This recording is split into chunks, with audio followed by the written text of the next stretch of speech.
माता पार्वती, जिन्हें जगत जननी कहा जाता है, जिन्हें आदि शक्ति का स्वरूप माना जाता है, जिन्हें सुंदर, दयालु और शक्तिशाली रूप में देखा जाता है। लेकिन क्या आप देवी पार्वती के 3 ऐसे रूपों के बारे में जानते हैं जिनकी पूजा अघोरी और तांत्रिक द्वारा की जाती है? कुछ ऐसी तांत्रिक साधनाएं जो केवल शक्तिशाली ही नहीं बल्कि रहस्यमय भी हैं। इन रूपों की साधनाएं बहुत ही मुश्किल और खतरनाक होती हैं। कई तांत्रिक देवी की इन शक्तियों का गलत इस्तेमाल काला जादू और दूसरों को वश में करने के लिए करते हैं। तो आइए माता पार्वती के 3 सबसे शक्तिशाली रूपों और उनसे जुड़ी रहस्यमय तांत्रिक साधनाओं को जानें जो केवल कुछ ही लोग जानते हैं। मां काली देवी का पहला रूप, जिन्हें परम शक्ति, समय, मृत्यु और विनाश की देवी माना जाता है। उन्हें न केवल देवताओं द्वारा बल्कि राक्षसों द्वारा भी समान रूप से पूजा जाता है। मां काली देवी पार्वती का सबसे खौफनाक रूप है। ऐसा माना जाता है कि देवी पार्वती ने राक्षसों का विनाश करने के लिए ही मां काली का रूप धारण किया था। मां काली का रूप देखने में बहुत ही डरा देने वाला होता है।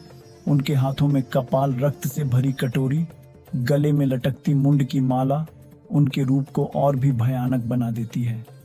पौराणिक कथा के अनुसार एक रक्तबीज नामक राक्षस था जिसे शिवजी से यह वरदान प्राप्त था कि वह कभी नहीं मरेगा, बल्कि उसके खून की जितनी भी बूंदें धरती पर गिरे उसके समान शक्तिशाली, उसके ही जैसे और असुर पैदा हो जाएंगे। रक्तबीज ने अपने इस वरदान के घमंड में तीनों लोकों में हाहाकार मचा दिया। वह अपनी शक्तियों का गलत इस्तेमाल करने लगा और गांव वालों पर अत्याचार करने लगा। केवल इंसान ही नहीं, देवताओं पर भी आक्रमण करने लगा। यह सब देख देवताओं ने तय किया कि वह रक्त बीज से युद्ध करेंगे। देवताओं के साथ युद्ध के दौरान जहां जहां भी रक्त बीज का खून धरती पर गिरा, वहां उसी के जितने शक्तिशाली असुर और पैदा हो गए, जिससे घबराकर सभी देवता शिवजी और माता पार्वती के पास मदद मांगने पहुंच गए। रक्त बीज का अंत करने के लिए मां पार्वती काली मां का रूप लेकर युद्ध भूमि पर पहुंची और उसी के बाद शुरू हुआ रक्त बीज और मां काली के बीच एक भयानक युद्ध। युद्ध के दौरान उन्होंने रक्त बीज की एक भी बूंद धरती पर नहीं गिरने दी, बल्कि उन्होंने अपनी जीभ को बाहर निकालकर रक्त बीज का सारा खून पी लिया। इससे रक्त बीज का विनाश तो हो गया, लेकिन उस समय मां काली का रूप इतना विकराल रूप ले चुका था कि उन्हें शांत करना बहुत जरूरी हो गया था। हर कोई उनके पास जाने से डरने लगा। तभी सारे देव शिव जी के पास गए और उनसे मां काली को शांत करने की प्रार्थना करने लगे। मां काली को शांत करने के लिए शिव जी ने कई प्रयास करे, पर वह असफल रहे। फिर भगवान शिव ने एक साहसी निर्णय लिया। वह मां काली के पैरों के सामने लेट गए और जैसे ही मां काली ने अपने कदम गुस्से में आगे बढ़ाए तो उन्हें एहसास हुआ कि उन्होंने अपने चरण भोलेनाथ पर रख दिए हैं। जब मां काली को अपनी गलती का एहसास हुआ तो उनका विकराल रूप शांत हो गया। कहा जाता है कि इसी घटना के बाद से मां काली का रूप इतना विकराल है और उनकी जीभ हमेशा लाल और बाहर होती है। जितना भयानक महाकाली का रूप है, उससे कई ज्यादा भयानक उनसे जुड़ी तांत्रिक साधनाएं हैं और सबसे भयानक साधना है शव साधना कहते हैं। शव साधना करने पर मुर्दे भी बोल उठते हैं और साधक की सभी इच्छाएं पूरी हो जाती हैं। इस साधना में आम लोगों का प्रवेश वर्जित रहता है। शव साधना में शव के ऊपर बैठक साधना की जाती है। यह तांत्रिक साधना मां काली को पुकारने के लिए की जाती है। यह बहुत ही खतरनाक और रहस्यमय अभ्यास है। इस साधना को करने के लिए कुछ गुप्त नियम होते हैं, जैसे कि लाश ताजा होनी चाहिए, उस लाश के सभी अंग ठीक और सही सलामत होने चाहिए, और सबसे ज्यादा जरूरी बात कि यह साधना करने के लिए तांत्रिक किसी का खून न करें, बल्कि उन्हें वह लाश कहीं पड़ी हुई मिली हो। तांत्रिक साधु जब उस डेड बॉडी पर बैठ के साधना शुरू करते हैं तो मां काली उनकी परीक्षा लेती हैं और उनका ध्यान भटकाने की कोशिश करती हैं। इस वजह से उन्हें कई आवाजें सुनाई देती हैं जिससे उनका ध्यान भटके। लेकिन शव साधनों को पूर्ण करने के लिए जरूरी है कि साधु तांत्रिक पूरे मंत्र का जाप बिना ध्यान भटका पूरा करें। लगातार साधना करते रहने पर वह शव हिलने लगता है और जीवित हो जाता है। शव के जिंदा होने के बाद भी साधु को बिना डरे जाप लगातार चालू रखना होता है, क्योंकि अगर साधक भयभीत होकर अपनी साधना को बीच में छोड़ देता है तो या तो उसकी मौत हो जाती है या वह साधक अपना मानसिक संतुलन पूरी तरह से खो देता है। और जो इस साधना को पूरा कर लेता है, कहा जाता है, माँ काली उसके सामने आकर उसे मोक्ष दे देती हैं और उसकी सभी इच्छाएं पूरी कर देती हैं। देवी से जुड़ी साधनाएं डरावनी तो होती ही हैं, लेकिन देवी के कुछ ऐसे रूप भी हैं जो और भी डरावने और रहस्यमय हैं। देवी छिन्नमस, देवी पार्वती का तीसरा रूप, जो एक ऐसी देवी है जिन्होंने अपना ही सर धड़ से अलग कर दिया था। यह एक तांत्रिक हिंदू देवी है जिनकी पूजा आम लोगों द्वारा कम, तांत्रिकों द्वारा ज्यादा की जाती है। देवी छिन्नमस्ता का रूप काफी भयानक दर्शाया गया है। उनके बाएं हाथ में अपना कटा हुआ सर, तो दूसरे हाथ में खून से भरी कतार है। उनके कटे हुए सर से 3 खून की धाराएं बह रही हैं। देवी को कामदेव, जो एक न देवता है, और उनकी पत्नी रति के ऊपर खड़ा दिखाया है, जिनके बीच संभोग हो रहा है। देवी छिन्नमस्ता के बारे में कई अलग अलग कहानियां हैं जो बहुत ही हैरान कर देने वाली हैं। एक दिन देवी पार्वती और उनकी 2 सेविका इंदाकिनी और वर्णी के साथ स्नान के लिए मंदाकिनी नदी किनारे गई, लेकिन अचानक से कुछ ऐसा हुआ कि तीनों सेक्सुअली अराउज्ड हो गई और उन सभी का शरीर काला पड़ गया। उसी समय अचानक से दाकिनी और वर्णन को भूख लगने लगी और उन्होंने मां छिन्नमस्ता से खाने की मांग करी। देवी उनको मना नहीं कर पाई और उनकी भूख मिटाने के लिए उन्होंने अपनी कतार से अपना ही सर काट दिया।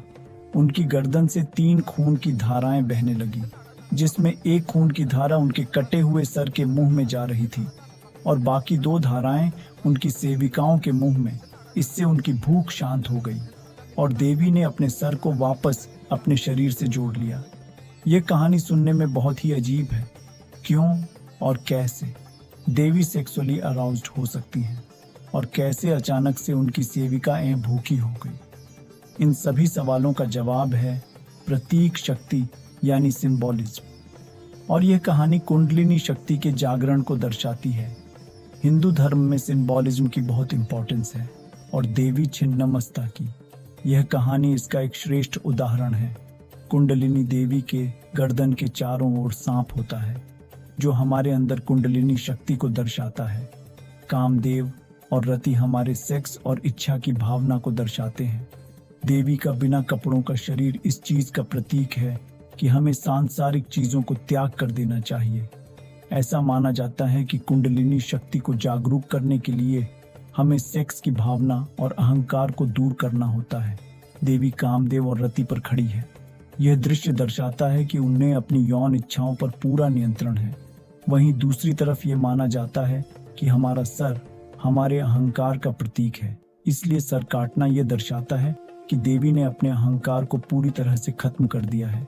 कई ग्रंथों की मदद से तांत्रिक साधु अपनी इच्छाओं और यौन भावनाओं पर नियंत्रण कर पाते हैं और अपने अंदर की कुंडलिनी शक्ति को जगा पाते हैं।